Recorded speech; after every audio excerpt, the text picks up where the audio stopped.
বন্ধু সেদিন দেখলাম লুঙ্গি পরি তুই হাও হাও পাটলি যাচ্ছিলি কনে গেলি বন্ধু তুই? এ কথা খোঁজ না বন্ধু। গেলাম দমন গানি খানা খাতে। আরে খানা খালি বললাম কিন্তু ডাবল কাটিং তো বন্ধু সে আবার কি জিনিস?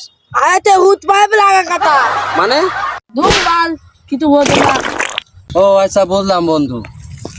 তো তোর খাওয়া কিরাম হইলো বন্ধু? সে কথা আর খোঁজ নে বন্ধু। কেন বন্ধু? গেলাম কুটুম বাড়ি প্রথমে দেলে বসতে, হ্যাঁ গেলাম বদলে ডাল দেলে বসতে। হাই হাই কয় কি? ও আচ্ছা বন্ধু বুঝলাম। তো তোমার তারপর কি খাইলে?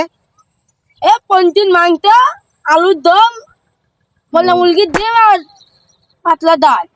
ও আর তারপর আলতে দই আর মিষ্টি। এখন কিছুই দিইনি। কি তুই দিইনি? না। তাহলে তো বন্ধু তোমার খাওয়া হেভি দিতে। হ্যাঁ খুব ভালো হইতে খাওয়া। খুব মজা চলো। লেগেছিল। খুব মজা লেগেছিল। হ্যাঁ, চলো বন্ধু চলো তাহলে আমরা বাড়ি। বাড়ি যাই বাড়ি।